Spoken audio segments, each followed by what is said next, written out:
Olá, eu sou Jéssica Guedes, eu sou advogada. Hoje eu vou apresentar mais um episódio do podcast Grandes Encontros da Advocacia, com direção de Laírson Bueno. Hoje eu vou falar sobre um tema de grande relevância aqui no Distrito Federal, que é a compra e venda de imóveis irregulares. E para abrilhantar esse tema e para falar assim com grande maestria, a minha convidada é a doutora Angélica Veiga. Ela é pós-graduada em Direito Civil e Processo Civil. Ela atua em Direito Imobiliário e Consumidor. Ela também trabalha com execução de títulos extrajudiciais e também mediadora de cobranças extrajudiciais. Eu já aproveito para saudá-la, porque esse tema vai ser assim, de grande repercussão e vamos falar um pouquinho com ela. Tudo bem, doutora Angélica? Tudo bem, Jéssica. Primeiramente, eu agradeço o seu convite, né, a oportunidade de estar aqui. Também agradeço ao doutor, né, Bueno, que está aí com a Jovem Advocacia, né, apoiando, né, dando e fornecendo esse espaço aqui é fantástico, fantástico, né? A gente quer falar, a gente quer também aparecer, né, dar essa oportunidade para jovem advocacia. Aquele jovem advogado que não tem tanto seguidor, não tem tantas... Tem muita expertise, mas não tem espaço, né? Isso? Sim, exatamente. As pessoas olham hoje muito para números, né? E às vezes esquece de olhar ali a capacidade de cada um, né? Então essa oportunidade é, assim, essencial e por isso eu estou aqui, por isso eu aceitei esse convite. E pegou um tema, na verdade, escolheu um tema de grande repercussão, porque no Distrito Federal a gente tem demais essa situação de compra e venda irregular, Nossa, né? é algo assim surreal, né? Brasília, o Distrito Federal no seu contexto, né? A gente vê grandes cidades, mas tudo passou por algum processo e ainda está passando, né? De regularização. Mas antes da gente falar sobre esse tema, porque a gente sabe que o tema é a cereja do bolo, eu vou fazer algumas perguntas de cunho pessoal para a doutora. Na verdade, eu quero saber se ser advogada, sempre foi uma ideia, sempre esteve ali presente, na sua infância, na sua adolescência, ou foi uma decisão já da fase adulta? Não estava nos meus planos. Na verdade, eu queria ser psicóloga. Eu observava e as pessoas falavam, nossa, você tem um dom de escutar as pessoas e tudo mais. Mal sabia eu que o advogado também tem que ter esse dom. Tem. Então, eu fui para, assim, vivi a minha adolescência pensando na psicologia.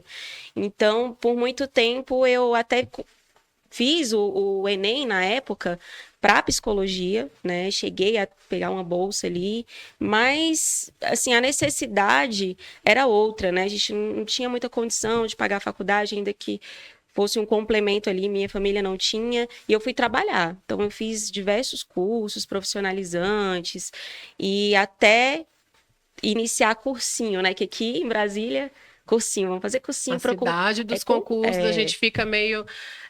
a gente até se sente mal, né? Porque muito. A família influencia muito para que a gente faça...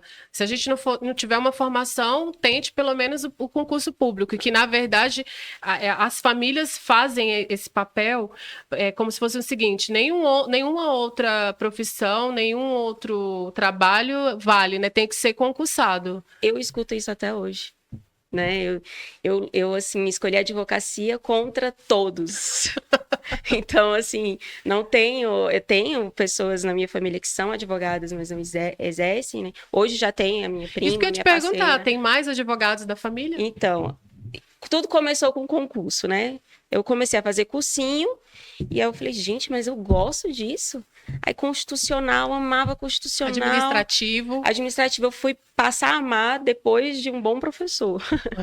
Mas eu gostava muito de constitucional e eu, gente, eu gosto disso e falei, acho que eu posso mudar aí minha área. E o direito, ele tem um leque, né? Você não precisa necessariamente advogar ou fazer um concurso público, pode dar, né? Pode fazer uma especialização, ser professor. Ser professora, enfim.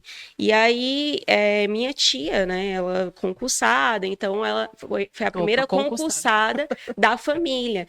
Então, isso gerou uma certa cobrança, né? Para a outra geração, né? Olha, sua tia conquistou isso e tudo mais. E a minha prima, filha dela, também fez direito, aí fez a OAB, passou, mas não queria exercer. E eu vim, ela fez concurso, passou em concurso e tudo mais, e eu cheguei e falei, vou advogar, mas eu iniciei mesmo.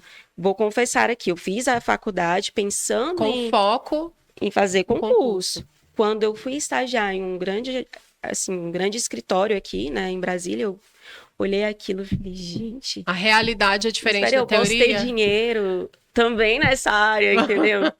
Mas espera aí, como assim? Ele tem mais de 30 advogados aqui. Como assim? Uma rede de colaboradores. É, uma rede de colaboradores, muitos estagiários. E aí isso me fascinou. Falei... O meio, mais uma vez, influenciando, doutora? Influencia e assim, eu falo, onde você estiver, cuidado. Porque o medo vai te travar, porque as pessoas colocam essas crenças limitantes na sua cabeça. E a advocacia, eu vejo que, assim, até hoje eu escuto de familiares, para fazer concurso, tem gente que manda edital, olha só esse concurso. Então, você fez direito, eu acho que esse aqui seria bom. Por que você não faz esse aqui? E eu falo sempre para os meus colegas. Você se sente invadida? Você acha, assim, que é desrespeitoso? Sim, e eu aprendi a falar, né? Porque antes eu escutava, hoje não. Hoje eu falo, não, é a minha escolha, é o que eu quero. É a minha vida. É o meu talento. Porque é uma coisa que eu até, assim, durante a pandemia, eu, assim, registrei muitos conteúdos de autoconhecimento. E eu acho que, para você ser advogado, primeiramente, você tem que se conhecer. Porque a advocacia não é para qualquer pessoa, entendeu? Ou para qualquer bacharel em direito. Sim. É necessário que você tenha o talento, e você tem que descobrir se você tem o lance da malícia também. Eu falo assim, a malícia não no lado negativo da coisa, mas de você ser, não é audacioso, tem uma outra palavra, mas você precisa analisar e aproveitar, por exemplo, as oportunidades, falar, eu acho que é isso aqui, sim, e eu acho que esse caminho aqui é bom, eu vou trabalhar aqui. Mas também, se não der certo, eu vou para outro lado, porque eu acho que a advocacia nos permite isso, né? Sim, exatamente. Primeiro, você não pode ser uma pessoa descansada e nem gostar de rotina. Eu não gosto de rotina, então um dos motivos de não querer fazer concurso público é não ter aquela obrigação de sentar na minha cadeira 8 às 18, horário de almoço. E, assim, outra coisa que eu também coloquei na minha cabeça é que eu quero viver a minha profissão, mas, assim, atendendo os meus clientes sem a necessidade de ser subordinada. E você também põe os limites também, né? Sim. Seu horário. Meu horário. É claro que a gente sabe que tem momentos, assim, eu estou vivendo 2 semanas agora que eu estou dormindo meia-noite, 1h da manhã, mas eu tenho ali como fazer o meu horário. Por exemplo, de manhã eu consigo fazer uma atividade física, consigo fazer que, por exemplo, a gente tem que administrar todo o nosso horário para não ficar de 8 a, sei lá, 2h da manhã trabalhando. Até porque o cliente, ele não tem essa visão, né? Então, por exemplo, se você se coloca muito à disposição, você acaba não se respeitando e não impondo limites. Isso. Então, o que vai acontecer? Ele vai querer sempre que você... E no início eu não sabia disso. Mas então, na faculdade a gente não aprende sobre isso. Então, a prática, ela nos faz entender os nossos limites e impor limites também. Sim, com certeza. Eu percebi isso. Porque, primeiro, hoje eu tenho 2 celulares. Porque eu sou uma pessoa um pouco ansiosa, então eu ficava ali no push o tempo inteiro. Meu Deus, é uma decisão. Meu Deus. E atendendo cliente meia-noite, tem cliente que olha o processo todos os dias. Ele olha o andamento e fica te perguntando. É um problema. Poderia até ser um assunto para a gente falar. É um problema o cliente acessar o processo? Assim, a gente fica pensando. Eu acho que é unânime. É unânime, mas, assim, eu falo e sou muito sincera com os meus clientes. Quando eu tenho a total atenção de ir também fornecer informações, porque também tem advogado que você paga ali e aí vai deixar para falar com a pessoa e aí fica aquela angústia. Um andamento importante. Então, muitas vezes eu falo, olha, eu não falei com você ainda porque não teve nada importante que vai influenciar. Então, eu tive que também impor esses limites e colocar um horário de atendimento, um WhatsApp comercial. Olha a psicologia entrando aí também, porque olha só, a partir do momento que você não traz essa preocupação para o seu cliente, você também está dizendo para ele assim, descansa, né? Sim. Às vezes ele está tendo situações Ansiedade. que você está resolvendo que foge ali do habitual, né? Que para ele é de grande, né, repercussão, Sim. ele fica nervoso e aí você está fazendo exatamente. Então, querendo ou não, a psicologia tá... Não, o advogado, ele tem... Eu acho que ele tem que ter até um curso ali profissionalizante para saber lidar com essas pessoas, porque lidar já com o ser humano é difícil. É difícil. E, então, assim, eu falei, vou escolher a advocacia, porque eu acredito que eu tenho o dom também da relação, né? Inclusive, quando eu fui contratada para estagiar, eu era a única ali que não tinha indicação, não tinha experiência, e uma das perguntas da chefe, né, foi o porquê que você quer, por que você acha que você merece essa vaga? Falei, primeiro que, por mais que eu não tenha trabalhado diretamente com a advocacia, eu trabalhei com o público, trabalhei com pessoas, então eu sei lidar com pessoas. Eu acho que para a advocacia o primeiro passo é saber lidar com as pessoas, saber conversar, saber aparecer, saber se comportar. Hoje, eu posso fazer uma pergunta? A sua advocacia hoje é humanizada? Sim. Esse tratamento, essa experiência anterior com pessoas ajudou, ajuda na sua advocacia Com hoje? certeza. E eu vou te falar porque eu conheço pessoas que são formadas, têm OAB, exercem ali, né, de uma forma ou por uma contratação de um escritório, então a pessoa fica escondida, né? Porque ela está ali através de um Produção outro. mesmo. É mais a produção e ela não consegue avançar porque ela não consegue se relacionar. Ela não consegue estar em um evento, ela não consegue fazer um network, ela não consegue falar que ela é advogada, ela não consegue ter essa posição no mercado, porque ela não consegue se relacionar, ela não exerce esse poder que a gente tem, né? Então, por isso que eu acho que tem amigos que são novos ainda e falam, eu não tô gostando da advocacia. Não sei. Você tem quantos anos? Você gosta de rotina? Você só sabe trabalhar com aquela rotina? Alguém ali falando para você o que tem que fazer? Faz um concurso. Será que não é por aí que você... Mas eu abro um parêntese também. Por exemplo, você falou da pandemia, a gente teve um isolamento ali obrigatório. Sim. Por mais que às vezes os nossos colegas não consigam ter esse tete-a-tete aqui que a gente está tendo, mas a gente tem as redes sociais. Embora a gente tenha algumas limitações, né, pelo código de ética e tudo, Sim. mas as redes sociais é uma boa opção para esse colega que não tem, sabe, esse tete-a-tete. Então, por exemplo, é uma possibilidade. É uma possibilidade. Para que ele não desista, né? E eu vou te falar, mas tem gente que não gosta. Eu tenho amigos que não conseguem falar no WhatsApp não, no Instagram, fazer um Reels. Tem pessoas que têm muita vergonha, tem pessoas que não...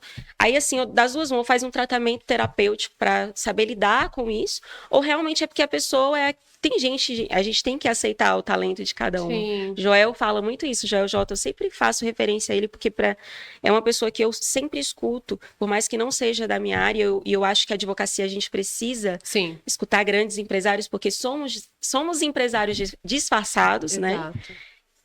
E assim, assim, não é demais aprender, né? Não. Então, assim, a gente tem a humildade de reconhecer que a gente não sabe aquele conteúdo. Isso. Mas o interessante é assistir, olhar e falar, opa, eu quero saber isso um pode pouco ser mais. usado. Isso, por exemplo, a gente não aprende na faculdade, a gente vende o nosso serviço. Então, a gente não aprende como vender, como convencer um cliente de fechar um contrato. A gente não aprende isso. Eu vou até aproveitar o gancho. Qual foi o ano que você se formou e qual foi a instituição? Me formei em 2013, não, 2018. 2013 eu comecei, né? Isso. Projeção, né? Faculdade de Projeção, que agora é Uniprojeção, Uniprojeção, né? Centro universitário.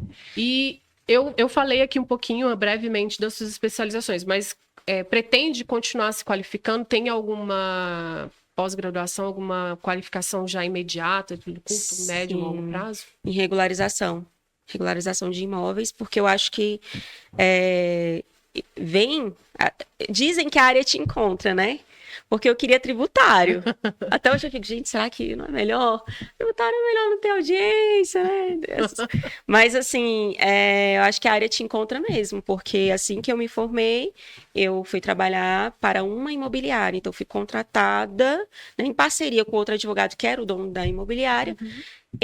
A gente começou a fazer parceria em diversos casos, não só da imobiliária, e esse assunto imobiliário foi me conquistando. Mas a área civil, para mim, é a melhor. Desculpa os criminalistas. Então, eu também tenho esse mesmo, eu partilho dessa mesma, sabe? Eu também gosto. Eu amo. E por isso que eu falei, não, tenho que fazer uma especialização na área civil, porque no início você vai pegar de tudo, gente. Desculpa falar. Tem que pegar. Mas se você quer também saber qual é o seu talento, porque você não vai ser bom em tudo. Não. E você vai ter que ir ali trabalhando e vendo qual a área que você mais domina. Tem que pegar prática. Pegar A prática. E a prática a gente aprende muito pouco na faculdade, Sim, né? Então, muito pouco. E, assim, nesse tempo de advocacia, tem alguma coisa, assim, que aconteceu, alguma situação, caso que você lembra, assim, que seja engraçado ou que fez... Que você tem boas lembranças e memórias, assim, que você pode contar? De medo? Pode ser medo, pode ser engraçado, pode ser constrangedor, que você gostaria de compartilhar. Assim, foi um medo, mas eu também achei engraçado, né? A minha primeira audiência foi no juizado especial. E o juiz, gente... Gente, eu não sei se ele não estava num dia bom, não sei o que ocorreu naquele dia, mas ele me deixou extremamente nervosa. Então, em alguns momentos eu queria falar e não podia falar porque era juizado especial, a parte de ter que falar. E assim, ele me deixou extremamente nervosa. Só que eu saí de lá rindo, não foi... O medo foi do juiz, né? Porque a gente tem aquele respeito, né? E o mais engraçado foi a testemunha. Porque a testemunha... Ela falou assim, olha, doutor, eu ouvi tudo, ouvi isso. Naquela época, quando a gente, né, perguntou, você pode testemunhar o fato? Eu ouvi isso, posso falar? Vou falar tudo. Passou uns 8 meses, acho que por aí. Foi a audiência, né? Ocorreu a audiência de instrução. E aí, a testemunha disse que não lembrava. O juiz perguntou o que ela falou. Ah, não me lembro direito. Eu olhei assim, gente, eu queria enfiar a cabeça dentro, assim, por debaixo da mesa. Sempre as testemunhas fazendo isso com os advogados. Não lembra, mas você não ouviu nada. Não lembro, assim, o que ela falou exatamente. Eu sei que ela estava muito nervosa, tentou, assim, jogar algo na mesa, não sei o quê. E eu falei, era uma situação de um veículo. Na verdade, olha só, uma situação no meu condomínio. Por isso que eu falo, os seus primeiros clientes vão ser... As pessoas próximas, As pessoas próximas, da família, o seu vizinho e tal. E foi o que ocorreu. Uma vizinha do condomínio, acho que ela não estava também num dia muito bom, e ela usava uma garagem que não era dela, era uma garagem vazia, e aí ela resolveu, sem comunicar ao condomínio, que ia usar aquela garagem, e ficou usando. Só que como era uma garagem vazia, a minha cliente pediu ao condomínio para usar aquele dia. Porque o esposo dela ia trazer um outro carro, ia ficar na garagem dela e ela usar essa garagem vaga. Ela fez o certo e a vizinha que estava fazendo errado... Só que a vizinha não gostou dela ter estacionado na vaga que não era dela. Aí ela chegou, viu que a vaga estava ocupada, foi no apartamento dela, pegou uma tesoura, olha isso... Pegou uma tesoura e ela tem um cargo público.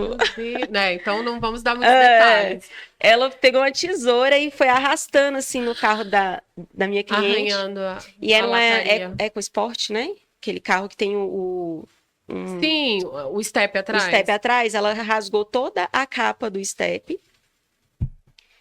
E assim, ela chegou na portaria acabando com o porteiro. E aí, quando era pro porteiro falar... Ele não falou. Ele falou que não lembrava.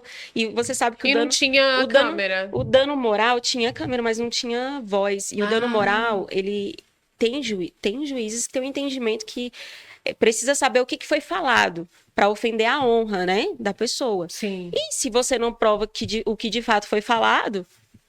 Fica só o dano material. Só o dano material. Essa foi boa, hein? Pra mim, eu dando moral ali, só o fato da vergonha dela de E estar essa foi a sua passando. primeira e já foi uma boa, né? Uma Foi, grande de é um babado, né? Um babado babado, jurídico. babado jurídico. E, doutora, como que você se vê no mercado de trabalho a curto, médio e longo prazo? Será que daqui a 10 anos a doutora Angélica Veiga continuará sendo advogada ou não? Sim, Sim? sim, mas eu quero crescer grandemente com boas pessoas, que eu acho que ninguém cresce sozinho. Não. Pessoas precisam de pessoas. E por isso o meu visionária, porque eu tenho essa visão de que... Isso, porque é visionário, porque advocacia é visionária. Porque, assim, eu ainda quero um projeto que eu não vou falar muito, porque eu sou daquele tipo que primeiro eu quero realizar.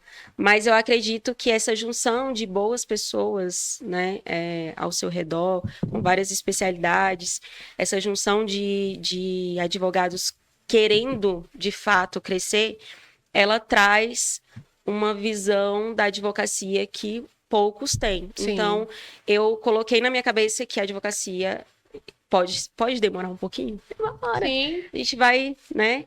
Tem muita conta para pagar, tem gente que tem filho, tem gente que tem que cuidar da família. Então, assim, não tem condição ali de juntar um dinheiro para ter um grande escritório.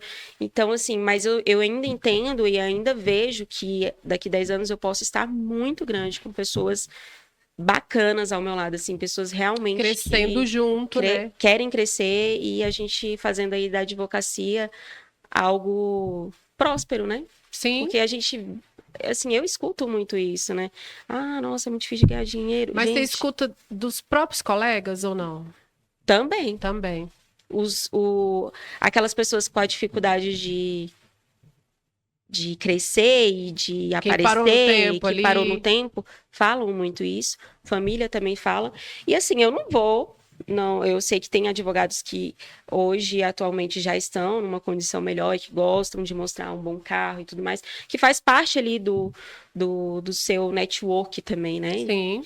Mas nesse início da advocacia, acho que você tem que fazer mais do que falar, sabe? Exato. Porque quando você aparecer bem, as pessoas vão falar, nossa, opa, valeu a pena, ela trabalhou tanto, entendeu? Então não adianta eu ficar querendo mostrar algo que eu não sou. Isso não faz parte de mim. Eu sei disso. Eu sei disso. Agora sim, a gente vai ter que começar a falar um pouco do nosso tema, porque o tema é um tema muito bom. E eu sei que a doutora tem expertise, porque está trabalhando nesse ramo, já falou aí que gosta do direito imobiliário. E eu já vou começar com a primeira pergunta. Aqui no Distrito Federal, a gente tem muitos imóveis irregulares. E quais são os primeiros cuidados que a gente tem que ter ao adquirir esse imóvel? Você tem como dar um direcionamento para os nossos espectadores do que a gente precisa analisar, por exemplo, em questões de documentos? Sim, com certeza.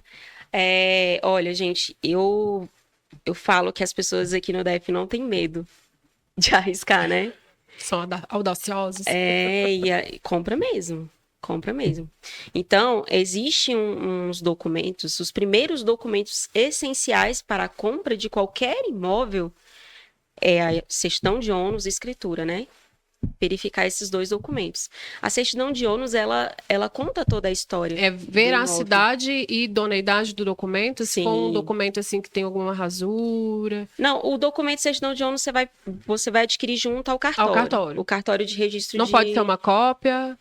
O ideal é você, porque assim, uma cópia... Ir lá e agora nem precisa nem ir, precisa. Né? Então você tem o site lá, Registradores do DF. Se tiver a matrícula, faz o requerimento junto à matrícula. Tem gente que não tem a matrícula do imóvel e fica perdido. Gente, é só ligar no cartório de imóveis, né? Onde o imóvel está localizado e pede por meio do endereço. Pelo menos o endereço você tem, né? Não é possível. É gratuito ou não? Não. Paga uma taxazinha. Paga. Cartório, né? Hoje aumentou para R$40. Mas, por exemplo, no Goiás, uma certidão de inteiro teor é mais de R$100. Mas R$40 aqui no Distrito Federal, ele é acessível, né? Sim, então... e era 28, 27, aumentou por agora. Então, esse documento, ele é acessível, não tem por que você não ter esse documento. Então, quando você não tem um corretor, né, Para fazer você tem que ir lá e fazer. Ou você contrata um advogado que já atua com imobiliário e que sabe qual é a documentação. E eu ainda falo mais, mesmo com o corretor, é bom ter o advogado. Sim. Porque o corretor muitas vezes quer vender. Então, vai ter alguma coisinha lá na matrícula, vai falar para você que se ele vai resolver, contrato o advogado para uma consultoria. Eu falo, gente, por que as pessoas não querem pagar consultoria? Exatamente. Porque você vai gastar ali e vai ter um gasto pequeno, que não é 1/3. A gente tem que lembrar que a advocacia não é só para a demanda quando ela já está ali com o problema, ela também é preventiva. Exato. E a consultoria, ela é exatamente para isso. Por exemplo, quando você está com uma dor, por exemplo, você não procura um médico, você não tem que pagar ali. Às vezes a gente tem umas clínicas mais acessíveis que a gente paga uma taxinha ali, mas você tem que passar pelo médico. Sim. E a mesma coisa advogados. Às vezes você precisa de uma orientação em relação a esses documentos, paga-se a consultoria para você evitar um problema maior no futuro. E evita problemas maiores. E eu vou perguntar mais uma. Quais são os riscos de você comprar um imóvel irregular aqui no Distrito Federal? Essa pessoa que não buscou uma consultoria, que na verdade, às vezes pode ter buscado uma opinião de uma pessoa que não tem expertise e acabou tendo um problema. Quais são os riscos para essa pessoa? Então, só complementando a primeira pergunta, por quê? Muitos imóveis aqui não têm matrícula, porque estão totalmente irregulares. Mas a gente tem os imóveis da X, que depois virou Codab, né? Sim. Esses, provavelmente, alguns, muitas vezes eu pego a certidão de ônus com Terracap, Codab, como proprietária ainda. Né? Ainda, é. Aí eu vou explicar mais para frente para você, mas assim, só a questão da documentação. Você tem um imóvel que não tem matrícula, aí você já fica... Opa, peraí. Alguma coisa. Ou se ele tem uma matrícula mãe, que, por exemplo, a pessoa tem uma chácara, né? E ela tem ela tem aquela escritura e uma certidão de ônus daquela chácara, e ela vai dividindo. Uhum. Só que tem que tomar cuidado também com o parcelamento de solo devido, né? Que isso também pode gerar um problema, o fracionamento. Então, assim, aí você tem que olhar, por exemplo, se a pessoa tem só cessão de direitos, entendeu? Ele tem uma matrícula mãe, mas tem uma cessão de direitos. Você vai ter que fazer o quê? Você vai ter que olhar toda a cadeia possessória. Quem são aquelas pessoas? Analisar. E quem faz isso? O advogado. Porque o corretor ele não vai ter esse desgaste, esse tempo para olhar quem são aquelas pessoas, o último posseiro tem alguma ação judicial. Verificar toda a cadeia possessória é de suma importância. As pessoas não olham. Ele tem uma cessão de direitos, vou comprar. Cuidado, que a cessão de direitos pode ser falsa. A cessão de direitos não dá posse do imóvel para ninguém, né? A gente precisa deixar isso bem claro, né? Assim, depende por exemplo, o imóvel público irregular, você vai ter só a detenção, né? E você não tem direitos possessórios, mas tem pessoas que têm uma cessão de posse, por exemplo, na Vicente Pires, né? Tem muito, e você consegue comprar ali tranquilamente. Você vai ter que pagar agora, né? Tem um processo de regularização, sim, mas você consegue em várias ruas ali comprar de forma mais tranquila, com base na cessão de direitos. E aí esse documento vai ser usado na regularização. Então, cada caso é um caso. São peculiaridades de áreas, de imóveis que a gente tem que analisar. Então, assim, a segunda pergunta, repete para mim, por favor. Quais são os riscos de se comprar esse imóvel irregular? Essa pessoa que não buscou essa consultoria. Isso. Eu vou citar aqui brevemente um caso recente que eu peguei. São 5 compradores de uma terra que, a priori, tinha uma documentação, uma escritura, só com escritura muito antiga, que foi feita... Que foi feita onde? No cartório Planaltina de Goiás. Porque tem alguns imóveis no Lago Norte que aqui não... Eles foram escriturados, a terra, né? Uhum. No cartório de Planaltina do Goiás. E depois teve a transferência para o cartório de Brasília. Só que assim, quem é leigo, pega a escritura, tem o carimbo do cartório, tem alguma coisa do cartório, acredita. Ok. Só que essa terra, ela tem um litígio junto à Terracap. Existem áreas aqui no DF que já tem destinação final, por exemplo. Aquela área ali vai ser uma CAESB. Entendi. Já tem... Ou um grupo, que o pessoal faz também de habitacional, né? É bem comum, Ponte Alta tem muito, né? Já tem uma destinação final, só que assim, se você comprar um imóvel igual esse, eles prometeram um condomínio de luxo, assim, sensacional, aquele flyer, um folder, sensacional, no lago, perto do Iguatemi, vou comprar, né?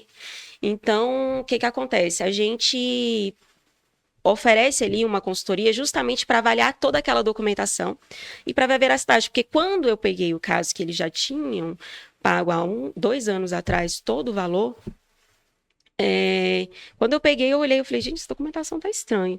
Tinha uma justificação de posse, ele acreditou que a justificação de posse, que é um outro documento que te dá direitos ali sobre o imóvel, mas para regularizar junto à Terra Cap, não para vender imóvel, entendeu? E imóvel irregular. Eles acreditaram nesse documento e compraram esse imóvel. Só que você analisando toda a cadeia possessória, não segue uma ordem de pessoas. E a gente foi procurar processos judiciais, achamos processo antigo com a Terra Cap e já procedente para a Terra Cap, que aquela área é da Terra Cap. Era dela. E já tem uma destinação para aquela área. Então, assim, o ideal é você procurar processos judiciais, certidões cíveis daquelas pessoas. Mas isso, quem faz é o advogado, né? Sim, o corretor ele tem a obrigação de fornecer, por exemplo, as certidões cíveis, né? Para saber se tem algum processo judicial pendente, se tiver condição não, eles têm, né? Eles, na maioria das vezes, quando é imobiliária, eles fornecem toda essa documentação, por exemplo, Justiça Federal tem execução trabalhista, que a gente sabe que o crédito trabalhista tem grande importância, então se o imóvel... Tem prioridade também. Né? Então, assim, tem um imóvel lá que está penhorado por causa de uma dívida trabalhista. Então, são certidões essenciais que o corretor, né, ele tem que fornecer. Ele tem acesso e pode fornecer. E pode e deve fornecer. Então, nesse caso, por exemplo, se uma breve procura do último posseiro, você já ia estranhar, porque não tem endereço nenhum aqui no DF. E tem 2 processos judiciais falando que aquela pessoa não entregou o imóvel e que aquele imóvel era da Terra Cap. Se você pensar bem, se ele tivesse contratado um advogado para avaliar isso, ele não tinha comprado essa terra, esse pedaço de terra. Mais uma vez, advocacia preventiva, gente. Ó, o assunto é muito bom e eu preciso acelerar aqui, porque já a gente chega no final. Você acredita, doutora? Eu falei. A gente precisava de pelo menos 2 horas, meu Deus. Eu falei que aqui... Ó, vamos lá.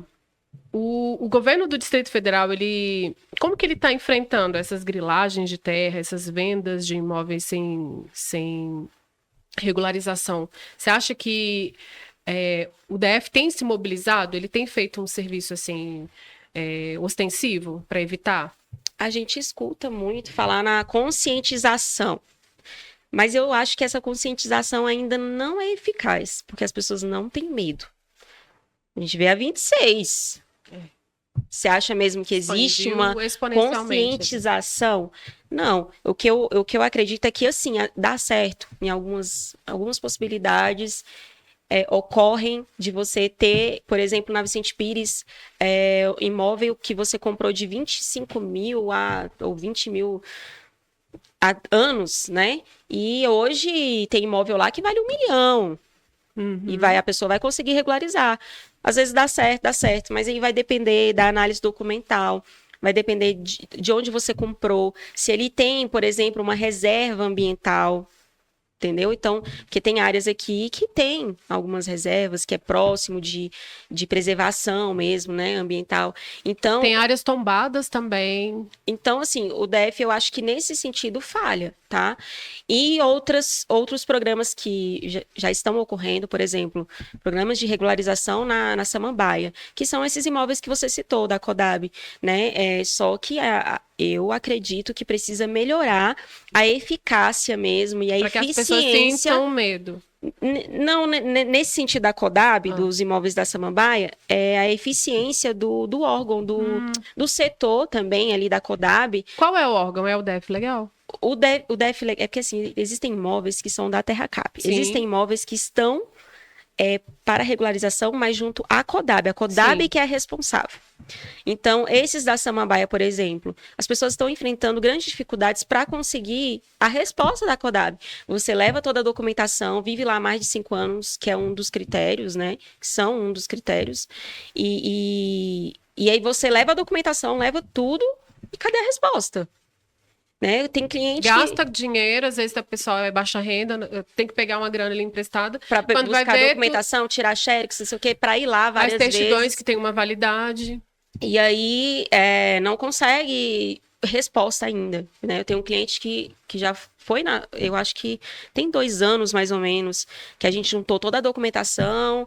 Eu falei, não, olha, ela não, só queria que você me ajudasse a auxiliar aqui, o que eu vou levar, porque ela, na verdade, esses imóveis da CODAB não poderiam ser vendidos para outras pessoas, né? Sim. E as pessoas vão repassando Elas vão através de sessões de direitos. Então, assim, esses programas é um ponto que o governador, né, os governadores aí que vão passando aí, né? Sim. Eles estão usando alguns programas para conseguir regularização. Isso é bacana, mas precisa que a CODAB seja mais eficiente, né? Entendi. Não tá. 2 anos para avaliar uma documentação. É muito tempo. Já é o tempo dele transferir para outra pessoa, que não vai ter os 5 anos de posse. E isso, na verdade, fomenta exatamente reiterar isso, né? Vai reiterando. Quais são as implicações, doutora, para quem acaba comprando esse imóvel irregular? Ela, por exemplo, como que isso pode afetar a vida do comprador? Ele fica sujo, enfim, quais são as implicações? Então, primeiro perder dinheiro. Que ninguém quer. Ninguém quer perder dinheiro.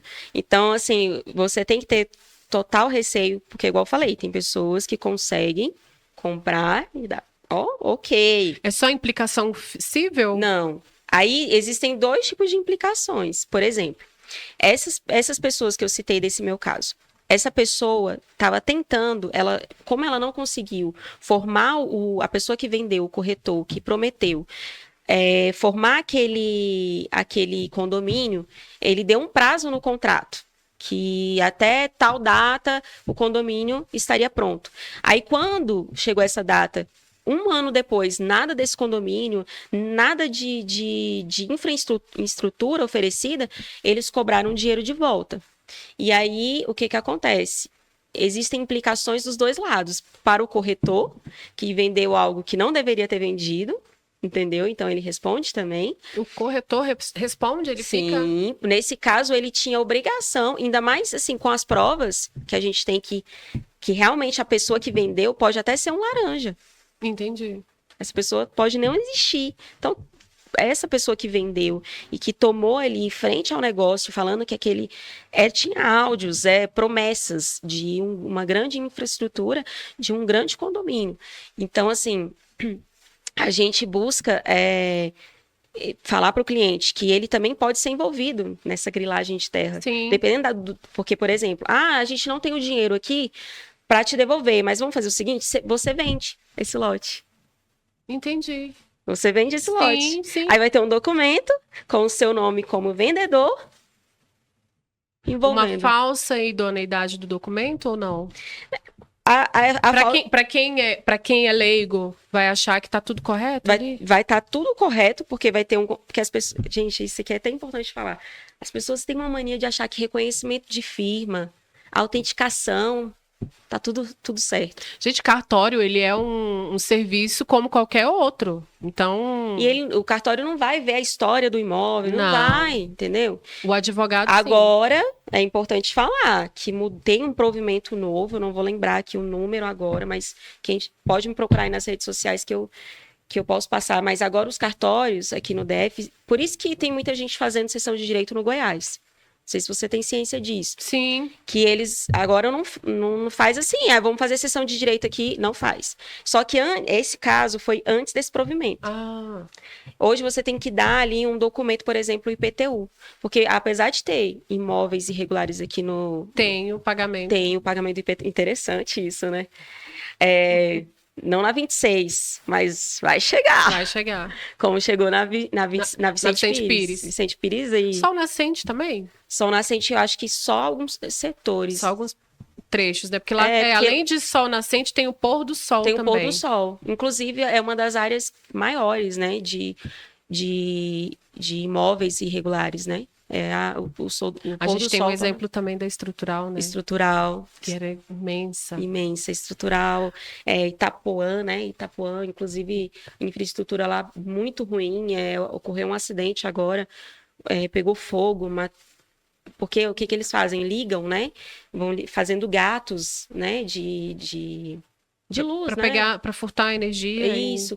E aí teve um curto-circuito lá e pegou fogo, 3 pessoas. Sim. Aí o governador estava lá, a vice-governadora, todo mundo lá para... Assim, eles têm que ter um olhar, né? Porque a gente está falando aqui de compra e venda de imóvel irregular, mas tem uma questão social voltada, que na verdade, um dos grandes problemas no Distrito Federal. Então, a gente tem muita gente que vem de fora para cá tentar sorte, tentar a vida aqui, oportunidades, né? Então, acaba que eles se sujeitam a esse tipo de situação, colocando a vida em risco, dos seus em risco, para poder ter ali o direito constitucional de moradia. De moradia. Então, isso aí é algo que realmente a gente precisa ter um olhar porque crítico. Os nossos sistemas, essas propostas habitacionais e tudo mais ainda não é suficiente. Né? Tem muita gente, inclusive pessoas que moram aqui no Distrito Federal há muitos anos e não conseguem. Não conseguem. E você vê que mesmo realizando um programa de habitação, que é o caso ali, por exemplo, da Samambaia, e agora a Vicente Pires também não tá num processo, só que aqui na Vicente Pires, a classe média alta para cima, né? Sim. Então, consegue ele pagar, enfim, fazer a regularização, mas tem pessoas que não vão conseguir. Doutora, eu tenho algumas outras perguntas, mas eu acho que a gente consegue fazer e deixar essas perguntas também até na tua rede social, mas eu vou abrir aqui o espaço para que a doutora possa me orientar os nossos espectadores para falar assim... como que eles podem se precaver, né? Por exemplo, a gente sabe que a gente tem muitas pessoas que ainda almejam um primeiro imóvel, às vezes junta ali um dinheiro ali suado, né? Verdade. E aí, consegui juntar ali os meus 15 mil, 20 mil, e aí junta a fome com a vontade de comer, porque da mesma maneira que a pessoa tem interesse de adquirir o imóvel, vai surgir muitas pessoas também querendo oferecer possibilidades da compra, facilidades, e essa pessoa que não tem conhecimento, ela cair num golpe. Então, eu abro as câmeras aqui e os áudios para que a senhora possa orientar essas pessoas de quais os passos que eles podem tomar ali para se precaver. Lógico, se você não tem o mínimo do conhecimento, procure ali uma orientação jurídica.